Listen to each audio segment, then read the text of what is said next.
एक प्रश्न मैंने यहाँ पे लिखा है, इसको हल करना। ठीक है, प्रश्न है दो संख्याओं का योग 100 है। कितना है योग? 100। उनमें से एक संख्या कितनी है? 55। तो दूसरी संख्या ज्ञात करो, ये सवाल है। और इसके विकल्प भी दिए, ए नंबर में 45 लिखा है, बी नंबर में 55 लिखा है, सी नंबर में 145 लिखा है और डी नंबर में 155 लिखा है। ठीक है, अब इसको कैसे हल करेंगे? तो पहले तो सवाल को आप लोग समझो। ये क्या लिखा है? दो संख्याएं हैं। कितनी संख्याएं हैं? दो संख्याएं ऐसी हैं जिनका योग है 100। जैसे मान लो एक हो गई 40 और एक हो गई 60। दोनों को जोड़ दें तो 40 और 60 कितना होगा? 100 हो जाएगा ना। 40 रुपए और 60 रुपए को जोड़ा जाए तो कितना होगा? 100 रुपए हो जाएंगे ना। वही तरह का ये सवाल है। दो संख्याओं का योग है 100, उनमें से एक संख्या है 55। तो दूसरी संख्या ज्ञात करो। तो निश्चित है कि हम यदि इससे 100 से 55 को क्या करें? घटा दें। क्या करें? 55 को हम 100 से 55 को घटा देते हैं तो दूसरी संख्या निकल आएगी। क्योंकि इसमें तो ये लिखा है ना एक संख्या। क्या लिखा है? एक संख्या। यानी एक संख्या तो 55 हमको पता है और दोनों संख्याओं का योग भी पता है। तो क्या करें? इसमें 100 में से 55 को घटा दें, है ना। तो यहां पे लिखेंगे दो संख्याओं का योग। योग कितना है? 100। अब यहां पे एक संख्या लिख लेते हैं। एक संख्या कितनी है?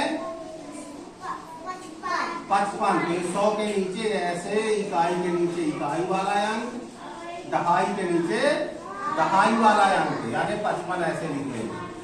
ठीक है, लाइन खींच करके क्या करेंगे? दूसरी संख्या निकाल लेंगे। क्या करेंगे? दूसरी संख्या। अब दूसरी संख्या निकालने के लिए इसको क्या करना है? हमको घटा देना। तो किसी से घटाते बनेगा? किससे बनेगा? देखो ऊपर इकाई के अंक में ऊपर क्या लिखा है? शून्य। नीचे क्या लिखा है? तो क्या शून्य से 5 घट जाएगा? नहीं घटेगा। तो हमको यहां से क्या लेना पड़ेगा? उधार। तो जब यहां उधार लेंगे तो ये कितना हो जाएगा? किससे उधार लेंगे? इस दहाई से। तो दहाई से जब यहां उधार लेंगे तो यहां हो जाएगा 10। 10 क्यों होगा भैया? दहाई से उधार जा रहा है। तो जब दहाई से उधार जाएगा तो यहाँ पे हो जाएगा 10, क्योंकि एक दहाई बराबर 10 इकाई होती है। एक दहाई बराबर क्या होता है? 10 इकाई। तो यहाँ हो गया 10। अब 10 में से 5 घटा देंगे तो कितना बचेगा? 5।